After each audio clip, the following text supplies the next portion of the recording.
Hey guys, welcome back to my channel. তোমরা সবাই কেমন আছো? আশা করি সবাই খুব ভালো আছো, আর আমিও কিন্তু খুব ভালো আছি। তো এই যে বরের জন্মদিনে সকালবেলার থেকে আর কি এখানে রুটি আর চানা মশলা করেছিলাম আর কি।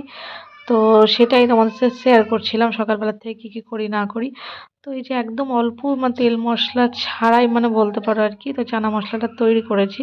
তো কেন অল্প তেল মশলা ছাড়া রান্না করছি, তো সবটাই তোমাদের সাথে আজকে সকালের ব্রেকফাস্ট হচ্ছে চানা মশলা তো বাদেই শুনতে পাচ্ছি, আর হচ্ছে রুটি। তো এখন এটা খেয়ে নেবো, তারপরে আবার দেখা যাক কি হয়। তো সবটাই তোমাদের সাথে শেয়ার করবো। আমি কিভাবে বসে আছি ভিখারির মতো। তো চলো কৌশিকের থালা দেন। কোনটা কৌশিকের থালা? এ বাবা, কৌশিকের থালা আমার ওটাই দাও না, পাতাতে দাও।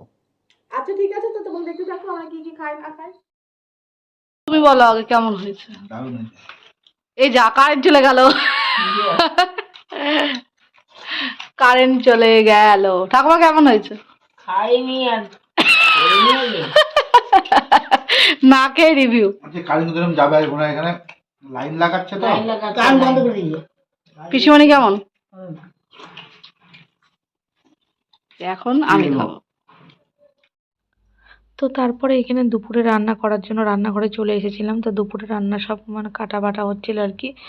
তো আমি এরকম রান্না করছি, তার কারণ হচ্ছে আমার বর একটা রোগে ভুগছে। তো তোমাদের সাথে সবটা আমি নেক্সট ভিডিওতে শেয়ার করবো আর কি। তো এখানে আমার বরের বার্থডের জন্যই মানে তোমাদের সাথে সেটাই শেয়ার করছি। তো এখানে দেখতে পাচ্ছ একদম অল্প তেল মশলা ছাড়াই মানে চিকেন আর কি। তো টমেটোটা একটু বেশি করে দিয়েছিলাম, আর ওখানে সেদ্ধ মসুরির ডাল আছে, আর হচ্ছে পায়েস আর দই আছে। তো ওকে পায়েস দই কোনোটাই দেওয়া হয় না। তো বার্থডে বলে আর কি মানে সবারই একটা খারাপ লাগার বিষয় থাকে, আর ওরও যেহেতু বার্থডে সুতরাং তার জন্যই দেওয়া হয়েছে। তো কেন কোনো ভাজা টাজা নেই, তার জন্য হচ্ছে ওর রোগের জন্য আমার কোনো কিছুই ওকে দেওয়া হয়নি আর কি। আর যেহেতু ও 4 মাস ধরে আর কি একদমই সেদ্ধ তেল মশলা ছাড়াই খাবার খেয়ে আসছিল, মানে তেল মশলা ছাড়া মানে কোনো তেল মশলাই জাস্ট মানে 1 চামচ দিতে হয়, তাই সেই যে কোনো একটা তরকারিতে দিতাম এরকমই আর কি। তো সেরকমটাই চলে আসছিল। তো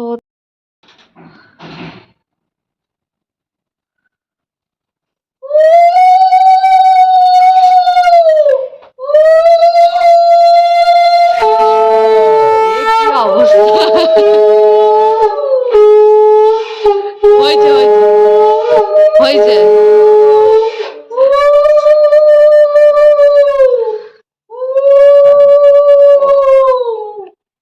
হয়ে গেছে, দেখো কে এসছে বোধহয়। শান্তি নেই। কেউ না হবে। তো তার জন্যেই এই জন্মদিনের দিন অল্প একটু চিকেন নিয়ে এসে মানে রান্না করা হয়েছিল আর কি। আর ডালে কোনো তেল ছিল না, শুধুমাত্র অল্প চিকেনেই অল্প তেল দেওয়া হয়েছিল, 2 চামচ মতো বলতে পারো আর কি, তারও কমও বলতে পারো। তো এই সেই জন্যই আর কি ওকে মানে যেহেতু বার্থডে আর কি, তো তার জন্যই দেওয়া। তো তাছাড়া ও একদমই কিছু খেত না আর কি। তো 3 মাস ধরেই তোমাদের সাথে ভেবেছিলাম যে ভিডিও করব, কিন্তু আমি এমনই পরিস্থিতিতে ছিলাম যে ভিডিও আমার মনে হতো না ভিডিও করি, একদমই ইচ্ছে হতো না। তো তার জন্য ভিডিও করতাম না আর কি। ও তো প্রচণ্ডই অসুস্থ ছিল 4 মাস ধরে, তো সেই রোগটা এখনও ভুগছে। তো তবুও তোমাদের সাথে শেয়ার করলাম, আর এখন আগের থেকে অনেকটাই বেটার আছে আর কি, ভালো আছে। তো তার জন্যই তোমাদের সাথে আমি সেরকমভাবে ভিডিও দিতে পারছি না। তো ভাবি যে ভিডিও দেবো, কিন্তু সত্যি কথা বলতে মনের থেকে ইচ্ছে করে না। তবুও তো তোমাদের সাথে যেটুকু পারি আমি শেয়ার করি আর কি। তো এখন আমি আমার শ্বশুরবাড়িতেও থাকি না। আমার বর যেহেতু এই 4 মাস ধরে মানে ও বাড়িতেই ছিল, তো রিসেন্ট অফিসে জয়েন করেছে। তো ওর অফিসে জয়েন যেখানে করেছে আর কি, সেখানেই আমি আছি এখন ওর সাথেই। তো তার জন্য এই যে তো যেহেতু আমি ভাড়া বাড়িতে আছি এখানে, এখনও আমি ঠিকঠাকভাবে সেটেল হইনি আর কি। তো আমি পুরোপুরি সব মানে সেরকম কোনো কিছুই আনবো না আর কি, রান্না যেগুলো সেগুলোই, যেহেতু ওর খাওয়া দাওয়াটা একদম মানে মানে অন্যরকম খেতে হবে আর কি, তেল মশলা ছাড়া। তো অফিসে যে মাসি রান্না করে সে তো সেরকমভাবে রান্না ওকে করে দেবে না, তার জন্যই আমার আশা আর কি। আর যেহেতু ওর একদমই এখন খাওয়া চলবে না, আর বাইরের খাওয়া তো একদমই চলবে না, তো আমরা একটু ওর জন্মদিনের দিন মানে একটু বিগ বাজারে চলে গেছিলাম আর কি। তো এই যে এখন একটু বিগ বাজারে ঘুরছি। তো সবটাই তোমাদের সাথে শেয়ার করছি যে সারাদিনটা কীরকমভাবে কাটালাম না কাটালাম। তো দেখো ভিডিও আগের বছর যেরকম তোমরা ওর বার্থডে ব্লগটা দেখতে পাবে আর কি। তো অনেক কিছু মানে তোমাদের সাথে শেয়ার করেছিলাম। ওর বাড়িতে অনেক কিছু রান্নাও হয়েছিল, আর ও কিন্তু মাটন খেতে খুব ভালোবাসতো, কিন্তু এখন একদমই মাটন দেওয়া ওকে যাবে না আর কি। তো তার জন্যই চিকেনটা করা আর কি। আর এখানে তারপরে হচ্ছে যেহেতু বাইরের খাবার খেতে পারবে না, কিন্তু ভুট্টাটা খেতে পারবে আর কি। তো তার জন্য একটু এই ভুট্টা পোড়া বিক্রি হচ্ছিল, তো সেটাই ও খেয়ে নিচ্ছিল আর কি। তারপরে ওকে আমি বলছিলাম যে চলো তোমাকে একটা পুতুল গিফট করি, আর ওকে কিন্তু একটা শার্ট গিফট করা হয়েছে। তো হচ্ছে তো তারপরে বললাম চলো একটা পুতুল গিফট করি। আমার তো একটা বাচ্চা বাচ্চা যে পুতুলগুলো হয় সেগুলো দেখছিলাম, বাট সেগুলো পাওয়া গেল না আর কি। তো এখানে এই যে আমি আমার ভাড়ার বাড়িতে চলে এসেছি। তো আমি কিছু কিছু জিনিস এখানে নিয়ে এসেছি, পুরোটা নিয়ে আসা হয়নি আর কি। তো এই যে চপারটা আমি কিনেছি আর কি, তো এটা খুব কাজে লাগবে আমার, তো তার জন্যই কেনা আর কি।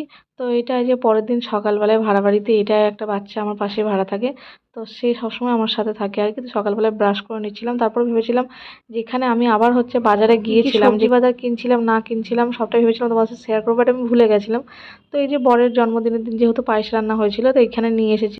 আর আমি কিন্তু এই বাড়িতে হচ্ছে প্রতিদিন বিকালবেলায় দুধ আনতে যাই, তো তার জন্যই তোমাদের সাথে সেটাও শেয়ার করলাম। তো ভিডিওটা ভালো লাগলে অবশ্যই লাইক কমেন্ট শেয়ার করে দিও। আর পরে আবার